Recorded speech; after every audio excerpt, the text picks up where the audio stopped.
So welcome to Sacred Ground Vision Circle.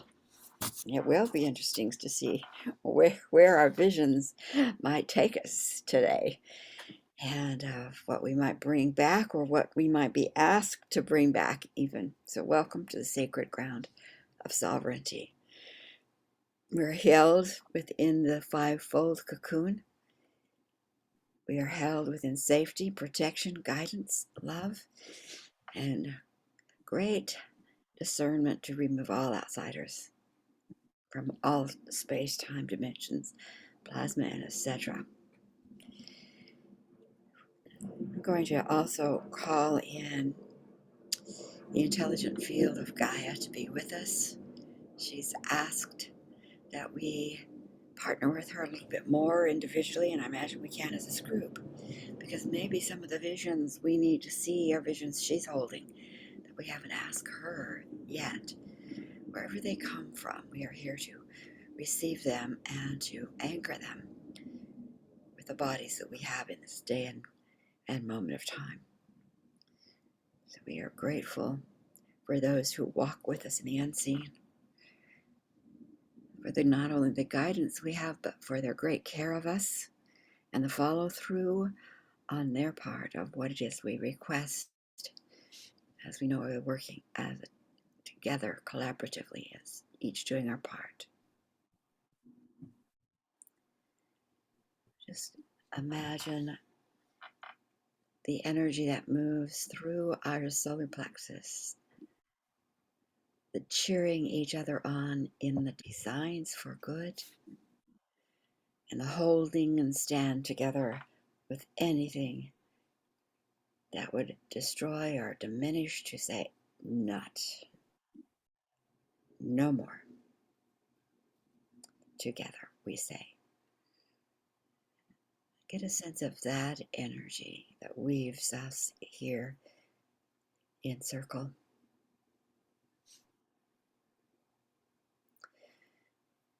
Then imagine the energy that moves from heart to heart, knowing that we can fearlessly create, bring that love, bright light into the world, standing on strength, roots, and love. So we are here in that intention, with that commitment. So our circle is designed, it is declared and set. So it is. And so breathe that energy into yourself as part of your pillar presence.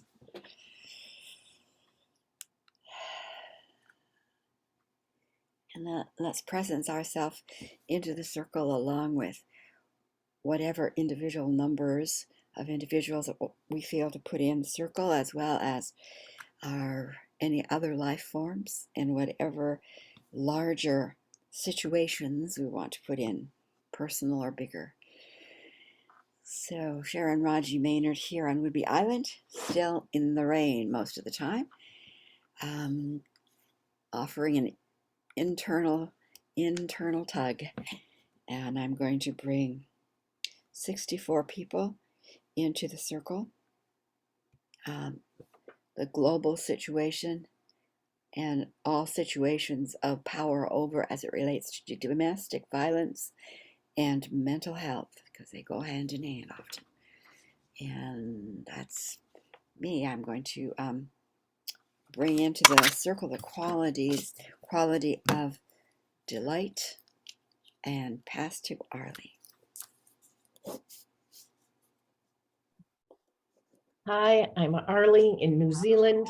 I'm a little unsettled because I have a falcon that's after my chickens, and I'm right by the window where I can see if he comes from this one direction. I've talked to him. He's not having it. I've put up more hiding places for my chickens. I've locked them in the coop. Then I decided they needed quality of life, so I let them out of the coop with all these new hiding places. And they decided that in order to have quality of life, you need a life. So they've been staying in the coop, but they just took themselves out this morning. So I'm like, how is this going to work? So it's a beautiful, balmy day here for winter, just an incredibly lovely day. And I would like to bring 28 people into the circle. That old sick cat who's doing better and better. 6 personal situations and the world situation, of course. And I would like to bring in the quality of heart connection. And I will pass to Cinda. So I'd like to just bring in all of my family members and the extended families that they're connected to. That's a large number and I can't do the math right now. And with that, I would like to bring in respect and unity. And I would like to bring in the quality of respect and unity. And I would like to put world situations. Just the memory or the reminder that we are all sovereign beings of light and love, and we are empowered by that to do what needs to be done. So, and Sue Rooney, give us your what for, my friend.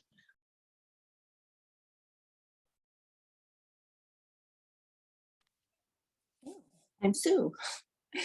Physical. Oh my gosh, I'm trying to just get comfortable. So I'm bringing in one world issue. And oh my gosh, I know so many people who are absolutely struggling with their life. And one I believe is in her end of life. And so there's also all these others, but I can't believe how many people I am aware of who have been diagnosed with fatal cancer. And courage, I'm bringing in courage because they have the most amazing courage and grace that they are practicing while they go through this. And so 47 people. And I think I'm complete.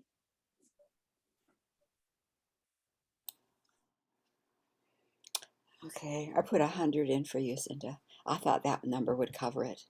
And it's not. More of this and more for all of us. So we have 239 individuals intentionally, but we open that up for whomever our team knows needs to be in that basket, in that healing space of divine good. Along with one cat, I won't say sick, because man, she's coming. Let's put those chickens in there, Arlie, as well as the falcon in his place. World situations, multiple wherever they are, and personal situations, 10 and more. And our teams and the teams that are connected to every one of those at a soul level, we ask that they be moved into divine weaving of good, with the intention that that which is problematic, seems impossible, dissolves, and doors open where we would think there are none, but there are. We're bringing in the qualities and activating the qualities of delight, of heart connection, of respect, of unity, of sovereignty, in the empowerment of our each individual presence, courage, and grace. And our circle is now informed as well as activated. So let's go around. If there's anything you want to say before we do our personal journey, let's just go around, let popcorn style. If there's anything that you want to say.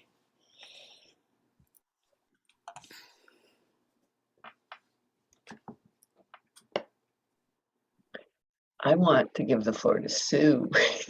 I'm just so in awe that you're here, but I'll go for it.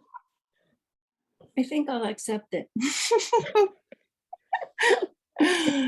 I have this total block on my arm, so it'd be really easy to injure this arm because I cannot feel it. In fact, it bumps into me and I think, oh my God, what is that? And it's my hand. And because it seems like it's an awful short sling. Usually the sling comes all the way out. This one doesn't. It just comes past the elbow and it's not convenient. So this should wear off within the next 12 hours. And then my niece said, get that medicine ready. Oh, You're going to really need it. And the doctor kept telling me, he said, you can't just take ibuprofen if it won't work. You have to take this at least a day or two, just a day or two. So, okay, I will do that.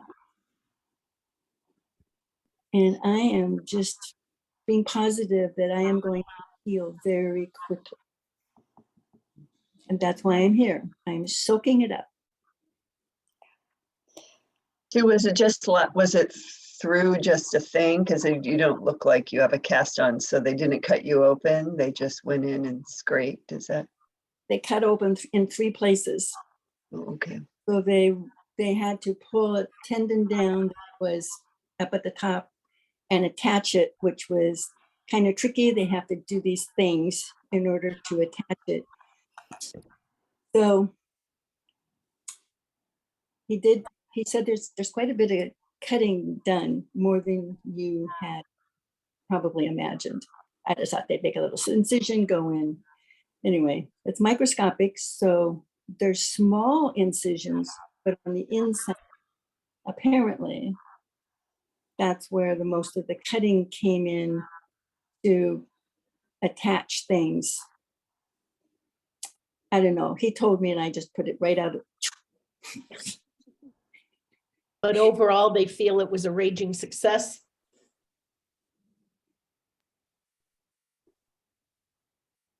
Oh, I'm imagining so, because everybody seems to be happy to send me home. Good. Yep. What anybody said, not a clue. But yeah, if it was not a success, it would have taken, and it didn't take longer. So yeah, it's a success. Great. And I could have sworn that doctor said in 6 weeks you will start physical therapy. In my printout, it says you will start physical therapy in 1 week. And I'm going, whoa. Yeah. Unless I'm taking drugs. wow. I got to call in. I just can't believe I'm starting in 1 week. Well, So I am here for the journey. perfect. I'm gonna hook this up. Anyone else? Okay. Hey, maybe Gaia has an idea for those chickens, Arlie. Hey, good plan. Who knows? Who knows? Okay, you ready? So here we are, very solidly here on the planet, on our launch pad, on our launch circle. We're all suited up. We're all connected correctly and appropriately. We are here for that which is the highest and best. And as we journey our physical bodies, and we'll absolutely double, triple that for Sue, our physical bodies are rejuvenated as they simply be holding us here in this position of power.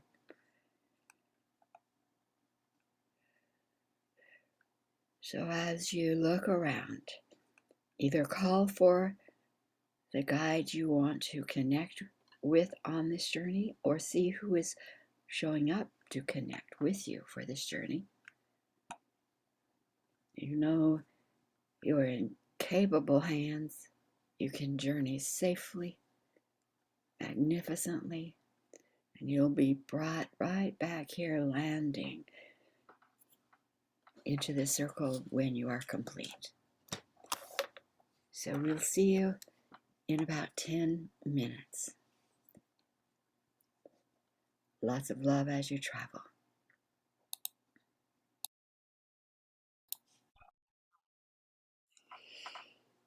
Okay, yeah, good journey, I hope. Who would like to start, and then you can tag the next. Okay, Sue. I can't write it with my left hand, so I have to say it before I forget it. Okay, so this morning at 2 a.m., I said, all right, sources in charge. I don't know what I said, but it was something like that. Sources in charge of the medical teams, sources in charge of my body. It's in charge of the procedure, the healing, everything. So what is source? And I got something similar to what I got the other day in meditation, that my higher self is source. So when I give things over to my higher self, I am in source consciousness. I am one with the universal laws, and health, wealth, and loving relationships are the reality. That's the norm. That's the reality. And so I felt it a little bit this morning, and I just got all this wonderful confirmation in the meditation now. And I could feel it more in the meditation before, that that's when we are truly co-creating. Because when I have tapped into source that knows all, the whole history of my consciousness, the history of the world consciousness, the history of the universe's consciousness,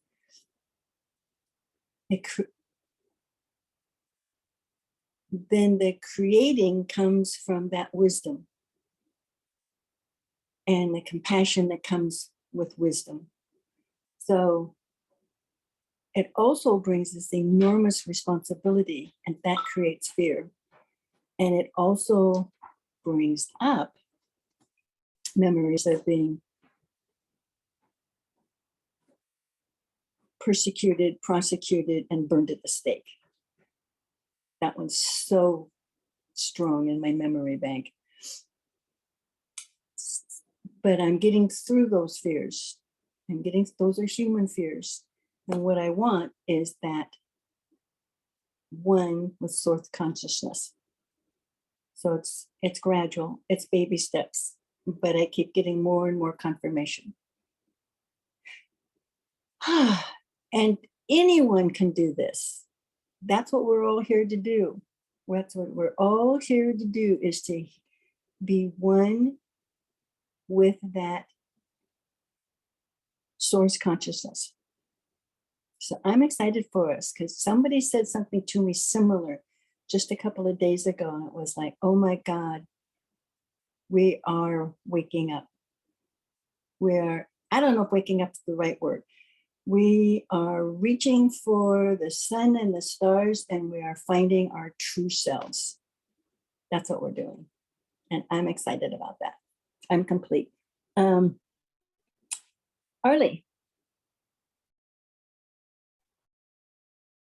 Well, I connected with Gaia, and the first thing I saw was an image of a dandelion with all of its heads in seed. There must have been about 7 of them. And one of the heads, the wind came and blew the seeds away. And you just knew that there were 1,000 of these seeds, and maybe 1 or 2 would plant. And then I was told that the chickens have everything they need to survive, that Gaia has given them everything they need to survive. And she has also given the falcon everything it needs to survive. And she doesn't care which one. She is not invested in this. So I kind of got the feeling across to her that I'm invested, like a hint, you know, not like, well, I am, what can I do, but more like, burp. And she interpreted. And she said that I could put energy into convincing the falcon that possum are wonderfully tasty. And we have a terrible problem here in New Zealand with possum. They're an invasive species. They're eating all the eggs, the kiwi eggs, our native bird eggs, penguin eggs. They're a horrible introduced species that really falcons need to eat. So I can put some energy in that. But then Gaia said, this isn't important. And she took me and showed me all of these survival unit bomb shelters that are being built into Earth's mountains. And New Zealand, the South Island, is getting its full fair share of them. Some of them are the size of almost underground palaces, where these ultra wealthy and powerful people are planning on surviving whatever they expect to come. And the fact that they're putting their energy into surviving the cataclysm means that they are passively working toward that cataclysm. You know, they certainly aren't spending those resources in stopping this from happening. So let's see, their energy, I was told their energy needs to be redirected from I, me, my mind to us together sort of survival of the world, but there's a special definition for that. But more than survival, for the thriving of the world. And what Gaia is talking about is people and the biomes that we have right now, because she's going to be here. So she says that at this time, we can now do this work, and it's time that we now have the knowledge and we have the skills. All we need to do is put in the effort with the tools that we've been given to do this work on these people and, my words, not hers, change their focus. And that's me. Cinda, it's all yours.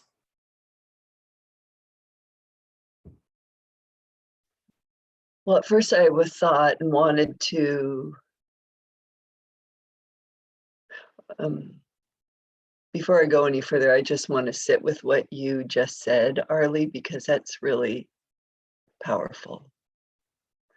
And Sue, what you said, that's really extraordinary. So I just want to sit with it a little for a second and then digest both of those.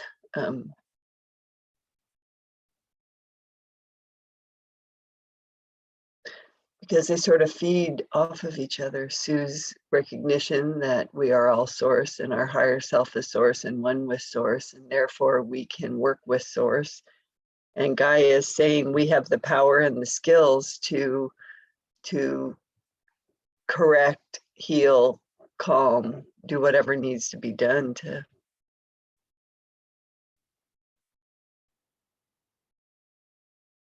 This is really, really important stuff, guys. Thank you.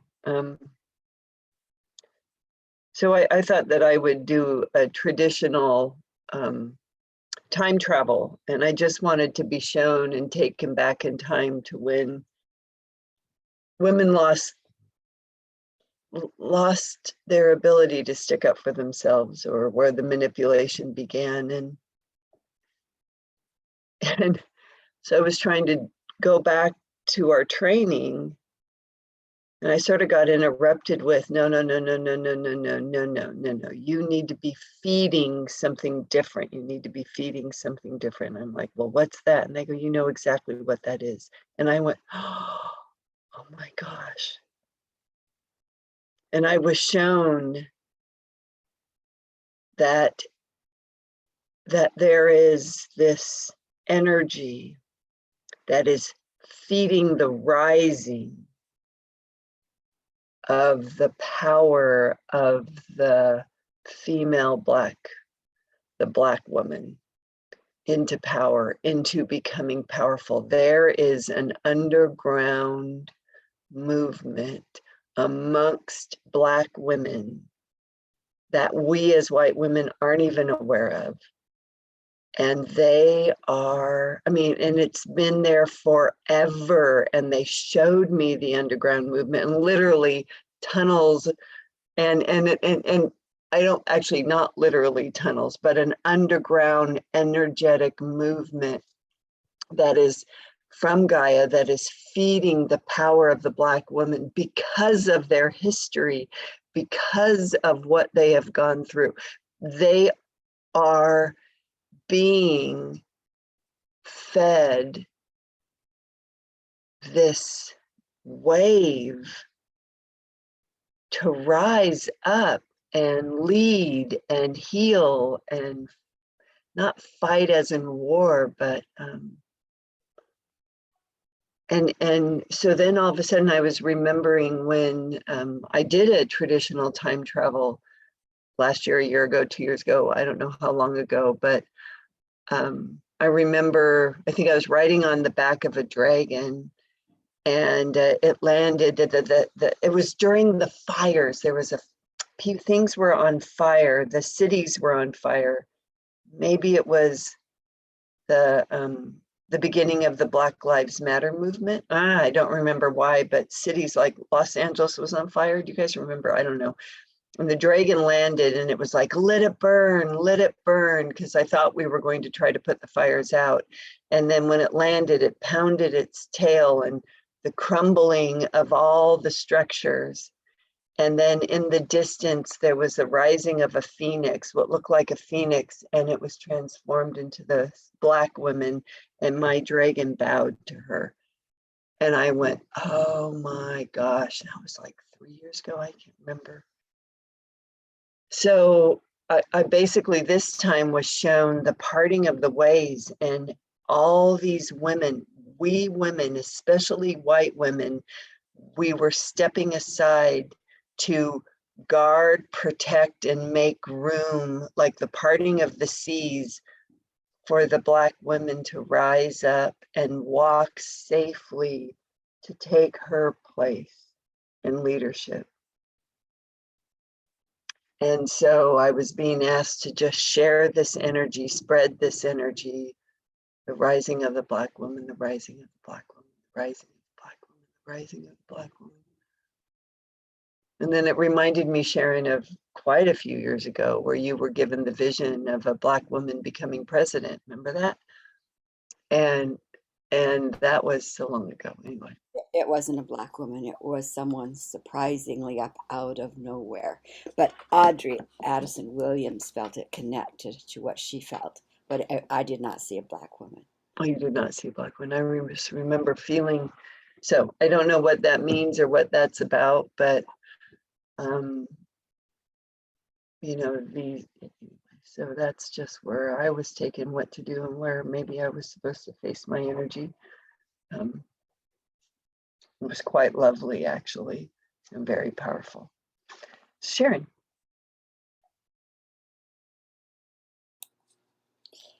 Yeah. It is really, I think, valuable to pause.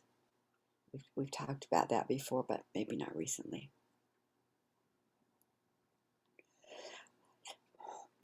I had, not during this vision, not during this one, but I had a woman come to me who had, her mother was, I think the father was a Black heritage, mother was white. And she's done a lot of work. She's quite a powerful woman, younger. And she called and said, I feel so stuck because I have within me and have almost from the beginning of that I can remember this division of yes, no's. It's just huge. I haven't been able to figure it out. Would you do a session? I said, absolutely. As soon as I stepped into session space with her, there was her white grandmother and her Black grandmother. And the Black grandmother was loud and push, let's go, get on it. their white grandmother going like, shh, shh, be quiet. You'll wake, it's dangerous, it's dangerous. And I said to the grandmothers, I know you want what's best for this granddaughter. This isn't working. So we've got to go back to see what you're representing so that we can bring unity. And I was taken way back, probably one of the very first circles, actually. And in that circle, there was a women in their village, in their sacred circle. And the women had heard of the invader, because it was already invaders were coming. They hadn't come to their village yet, but they knew they would come. And they knew that those villages whose women stood up with their spiritual gifts were plowed under. They were, targeted.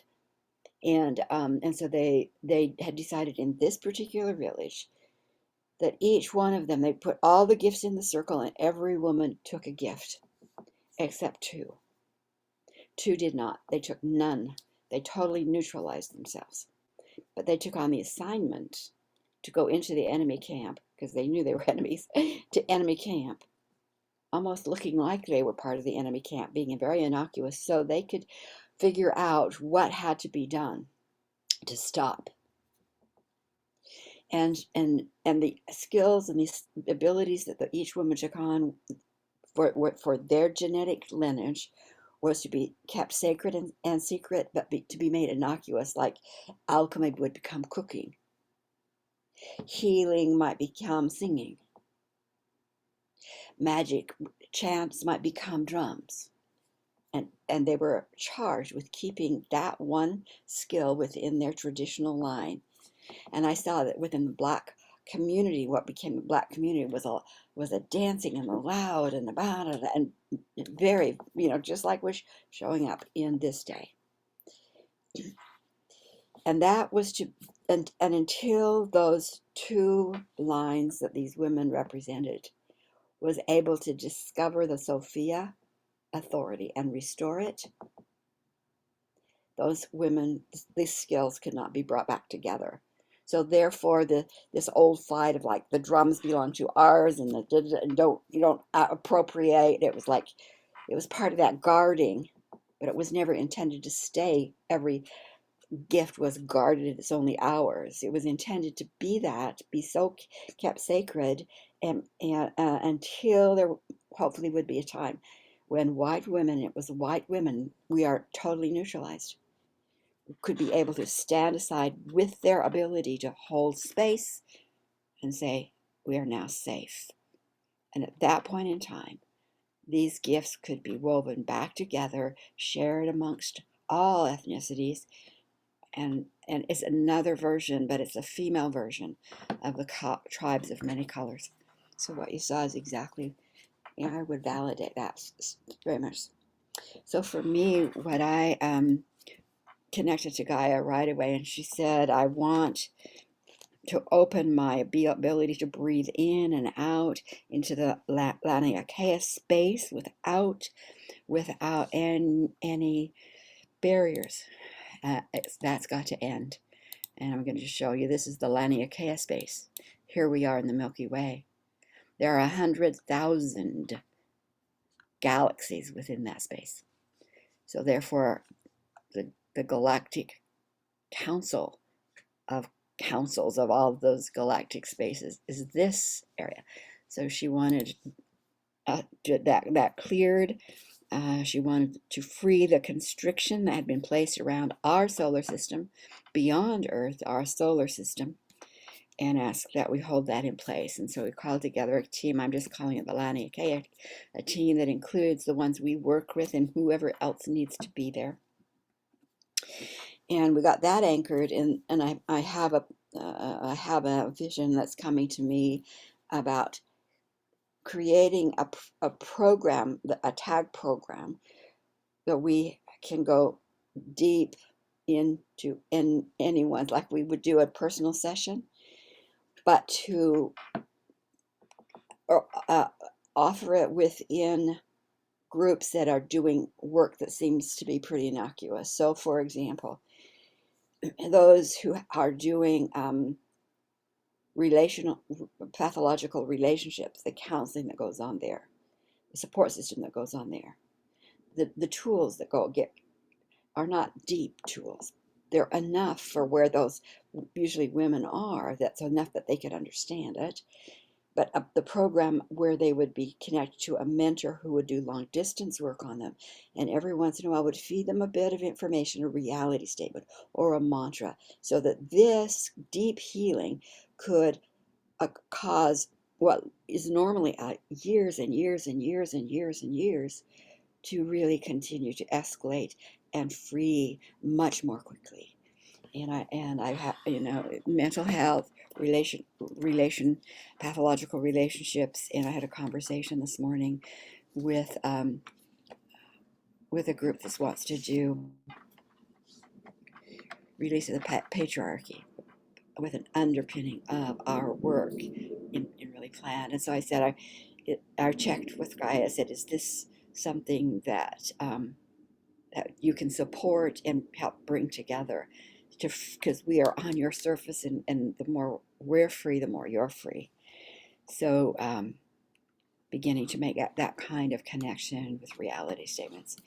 But her main thing was get me free, get my breath free, get my systems free.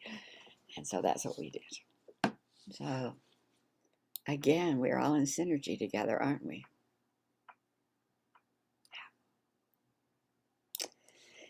Okay, anything else that anyone would like to say? Yeah, I see us spokes on a wheel. Each one of us, there's actually a whole group of other people who are doing this on the same wavelength. And we're each a spoke. And the outside rim is the physical world. And the inside is spirit. And we draw from it. We draw from it in each in our own ways. It empowers us. And we go out. We don't have to go out in the world. We just hold that space. We do that work. And it affects the physical world. And it just gets more powerful. And we're not going to all do it the same way. And because we're not supposed to. And it's pretty amazing. I think it's really, really amazing. I love it. Yeah.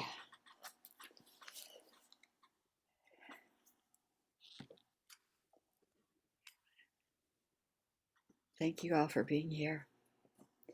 The beginning of all that we put in place today is a beginning to move forward just by intention. It continues into the world and into time, space, and whatever. Thank you. And Thank you, Sharon. until we meet again, okay? Thank Wow, you. powerful. Thank you. And Sue, I hope you heal. Stay on top of your pain.